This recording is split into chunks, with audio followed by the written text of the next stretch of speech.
China is no longer just leading the US when it comes to 5G, it's driving away with the game. China has more 5G subscribers than the US, not just in total but per capita.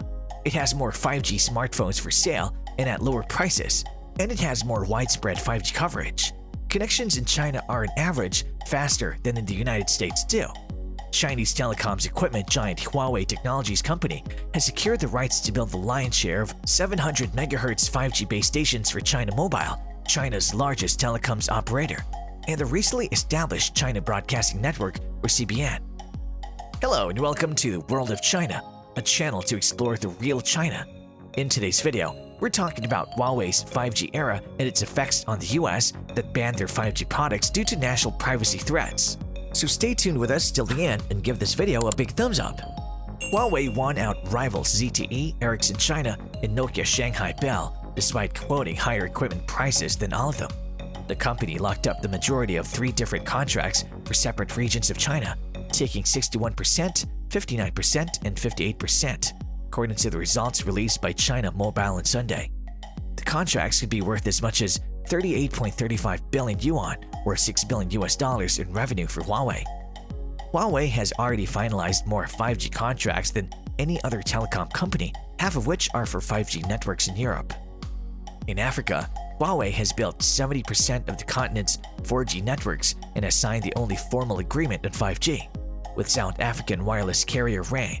The export of Huawei telecom equipment along the DSR has enabled the company's share of global telecom equipment to increase by 40% in the year since BRI was rolled out. In response to growing concerns about Huawei's reach, the Trump administration leveraged US dominance in advanced semiconductors to bar sales of essential computer chips to the company without a specific license. Access to US chips, particularly 5G-related semiconductors that enable wireless communications, network management, and data storage is crucial to Huawei, which is reported to be running out of supply. The Trump administration also pressured countries not to use Chinese components in their 5G infrastructure. The US bans targeting China's telecommunications giant Huawei Technologies have crippled the company, effectively forcing it out of the global smartphone market and now threatening its domestic phone business as well. They've also shrunk Huawei's market for 5th-generation wireless network infrastructure around the world. Huawei chairman Eric Xu said last week that the company's smartphone revenue will drop by $30 to $40 billion in 2021 from the $136.7 billion reported last year, adding that there are no prospects for recovering that money in the next few years. Xu had said earlier that the company's goal now is to simply survive. Xu's latest comments came as the US dropped its extradition battle over Meng Wanzhou, Huawei's chief financial officer and daughter of the company's founder, who had been confined in Canada for 3 years. That led to the release of 2 Canadian citizens who had been held hostage in China as a result. But it may also be a signal as a de-escalation of the pressure Washington has brought to bear on the Chinese company now that Huawei is on its heels. What's at stake is control of international 5G networks, which are expected to transform global communications. 3 years ago, Huawei was on the cusp of dominating the world's 5G infrastructure, with equipment priced far below competitors. That alarmed the US, which equated Huawei's dominance with Chinese control of global telecommunications. Under a 2017 Chinese law, all domestic companies are forced to help the Chinese intelligence services on demand. Huawei has said it would not comply with such a request and believes that it cannot be legally forced to do so. Washington embarked on an intense campaign to block Huawei, and Ms. Meng's arrest on fraud charges was widely seen as part of that campaign. Huawei has long been regarded as a rogue player in the international telecoms market, with deep ties to the Chinese Communist Party. It was founded in 1987 that a former People's Liberation Army officer and party member and got its start reverse engineering telephone switching equipment from Hong Kong. By the mid-1990s, China was promoting it as a national champion in the country's effort to build up industrial giants that can compete on the world stage. In the following decades, the company was accused of stealing Western intellectual property, supplying sensitive telecoms equipment to North Korea and Iran, and expanding its global market share by undercutting Western telecom equipment prices by as much as a third. Huawei benefits from various Chinese government policies that act as subsidies to its operations. Most explosively, Huawei is accused of installing backdoors in its software that could allow China to monitor data flowing through its international networks or even shut networks down in the event of a war. Huawei denies doing so, but as a result, the US has pressured allies to exclude Huawei equipment from their 5G networks. Huawei is slow in fixing their vulnerabilities, said Roger Ettner, founder of Recon Analytics, a telecommunications research company. It's very difficult to tell the difference between sloppy programming and deliberate backdoors. The global adoption of fast, high-capacity 5G is expected to usher in a new era of smart devices, extending AI deep into the Internet of Things, including autonomous vehicles, AI models in the cloud that are too large to reside on an edge device, such as a phone or security camera, will be able to receive and process data from those devices through the network in near real time. 5G devices, meanwhile, can connect directly to each other through radio networks, forming an edge cloud of their own. A former US official involved with the issue said, "Data is going to travel along the edge at the speed of light." With 5G, he said, the edge is not distinct from the core in the way that it has been for previous generations of wireless technology. That's a problem for all governments connected to the network.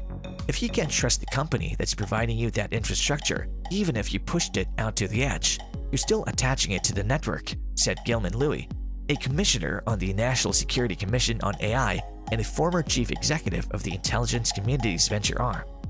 The National Security Agency, the CIA, and other US intelligence agencies have determined that if Huawei equipment is embedded even at the edge of 5G networks, China could write in code, siphon data, and cover their tracks minutes later by writing out that code. There would be no way to track it. As a result, the US banned American companies from using Huawei equipment, but it had trouble convincing allies to do the same. Part of the problem has a lack of alternatives. Few companies could supply 5G network equipment for the middle band of the radio spectrum between 3 GHz and 4 GHz, or between 3 billion and 4 billion electromagnetic waves per second. That frequency has greater reach and better penetration through solid objects than higher frequencies. In most of the world, the frequencies between 3 GHz and 4 GHz, called midband, were not being used extensively, while in the US, they were used by satellite communications providers and the military. This allowed Chinese manufacturers to build 5G equipment for their vast domestic use and export it internationally. Huawei, like Ericsson, Nokia, and the rest of the big equipment vendors, highly customizes its network for each operator. So once a country or company starts with Huawei, it's very difficult to change. To switch vendors, they have to rip out the entire network and start again, which is a very expensive proposition. This fact has allowed Huawei to expand its already formidable 4G market share into 5G, as it had many carriers already locked into the Huawei equipment universe. In addition, Huawei benefited from the economies of scale that came with a massive home market. As a result, many companies around the world began building 5G networks using Huawei equipment. But holes found in Huawei's hardware and software could allow the company or the Chinese government access to the data of users on the network. A Huawei spokesperson, Glenn Schloss, says that its employees would only have access under strict supervision by the network operators, and that Huawei employee keystrokes are recorded for verifications. In 2018, a UK center set up to evaluate Huawei's 5G technology reported that they could give only limited assurance that Huawei's infrastructure equipment didn't pose a threat to national security. The next year, the center found critical user-facing vulnerabilities that it asked Huawei to fix. Last year, it reported that it had found a vulnerability of national significance and said Huawei had failed to instill confidence that such vulnerabilities would be addressed. Also last year, a decade-old confidential report from Dutch telecommunications company KPN leaked to the press claimed that China could eavesdrop on the conversations of anyone using its Huawei-built network. Both KPN and Huawei deny that any data has been stolen, but the disclosure rattled the country.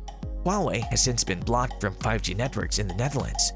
Meanwhile, the US had put Huawei on a blacklist, forbidding US companies and citizens from doing business with the company, and in 2020 tightened those sanctions, barring vendors worldwide from using US technology to produce components for Huawei. The UK has been resisting US pressure to remove Huawei from its networks, but the tightened sanctions were the final straw. The country banned new 5G equipment purchases from the company beginning this month in order that existing equipment be removed by 2027. With the UK's ban, 4 of the countries in the Five Eyes intelligence sharing network, Australia, New Zealand, the UK, and the US, have now formally blocked Huawei from 5G networks. The 5th member, Canada, has effectively done so, forcing its telecom companies there to seek other vendors. Other countries are following suit, although Huawei still has a stronghold in Africa and Southeast Asia. The trouble quickly spreads to Huawei's smartphone business. With US companies barred from doing business with Huawei, Google could no longer license its Android operating system, the operating system that runs most of the world's phones, to Huawei. So the US search giant stopped Huawei from offering Google-run services such as Gmail, YouTube, and carrying Google's Android App Store, Google Play. As a result, Huawei, which was briefly the largest smartphone supplier in the world, has dropped out of the top 5. Worse for Huawei, the tightened sanctions cut Huawei off from TSMC, the Taiwanese semiconductor foundry, which manufactured Huawei's 5G chips. In the run-up to the April 1, 2020 ban, the US gave Huawei several months' notice. The Chinese company furiously stockpiled 5G chips. How many chips Huawei was able to collect has been a matter of debate, but a series of statements and actions by the company indicates that it's running out. It sold its low-end Honor phone business last year, and in July this year, it released the P50 series without 5G capability, using instead 4G chips that the US has allowed Qualcomm to sell to the company. This month, Huawei released 2 more smartphones without 5G, the Nova 9 and the Nova 9 Pro. Meanwhile, the outlook for Huawei's fabless semiconductor company, HiSilicon, which designs and packages Huawei's 5G chips, is increasingly dim. Without a manufacturing partner, it cannot produce its flagship 5nm 5G-enabled Kirin 9000. Huawei has delayed the release of its high-end Mate 50 smartphones. They're supposed to be powered by the Kirin 9000. A principal reason that the United States has not had more success in persuading countries not to use Huawei equipment is that it cannot offer an alternative. The United States does not and will not have a company that is competitive in the full stack of 5G equipment. To make it easier for countries to avoid Huawei, our task force recommends that the US Development Finance Corporation partner with its counterparts in Finland, South Korea, and Sweden to co-finance Nokia, Samsung, and Ericsson 5G projects. Still, others have chosen to use Huawei's competitors without taking a public stance against the company. The largest telecommunications firms in Belgium, Croatia, Finland, Greece, Norway, Portugal, Singapore, and Spain have all contracted with Ericsson or Nokia to build their 5G networks. Ultimately, recognizing that some US allies and partners will adopt Huawei 5G despite US pressure, the United States will need to develop mitigation plans for possible Chinese disruption of telecommunications infrastructure in those countries. In the words of one Pentagon Advisory Group study, the US military will need to assume that all network infrastructure will ultimately become vulnerable to cyber attack and adopt a zero-trust network model. Yet the West has ample reason for caution about Chinese 5G suppliers. For one, the recent Chinese national intelligence law requires these companies to comply with Communist Party demands to turn over data or otherwise engage in snooping or network disruption activities. Party-backed actors in China's public and private sectors also have a long record of cyber attacks on the West, including stealing intellectual property from companies and sensitive personal information on citizens. The case against Huawei isn't just guilt by association. The company itself is suspected of committing obvious corporate espionage. A Justice Department indictment from early 2019 cited highly specific demands by Huawei headquarters in China for information from engineers embedded in T-Mobile's facility in Bellevue, Washington. An email exchange exposed Huawei's pressure on employees in the field to steal even guarded equipment and trade secrets. According to the Justice Department, a bonus program offered rewards for the most valuable information stolen. One Huawei employee, the US government alleges, literally walked out the door with a proprietary robotic arm in his bag. And recent revelations about how China's ruling party exploits the full panoply of personal information it has amassed about the citizens, facial recognition images, mandatory DNA samples, 24-hour GPS coordinates, and search history and online activity tracking, as well as plain old eavesdropping, to squash religious freedom and basic rights should give some major pause to Western governments and wireless carriers alike. The rollout of fifth-generation cellular networks around the world will likely be a defining geopolitical dilemma of 2022.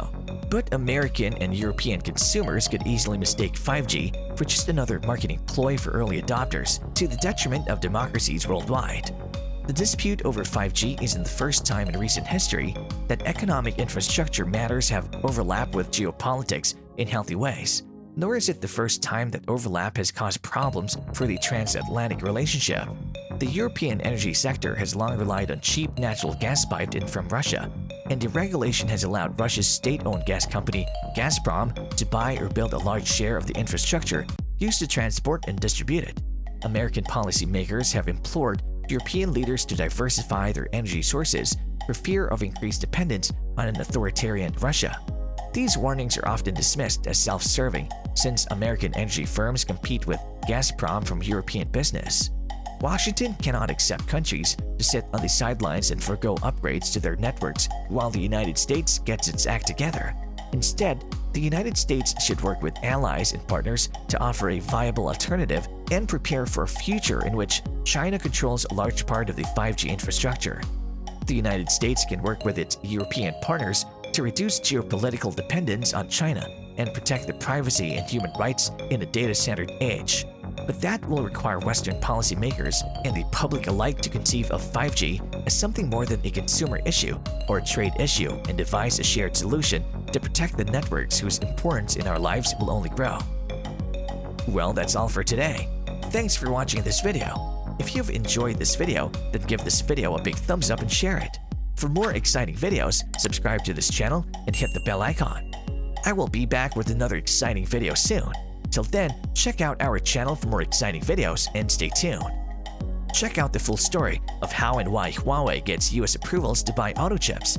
The link is in the description below.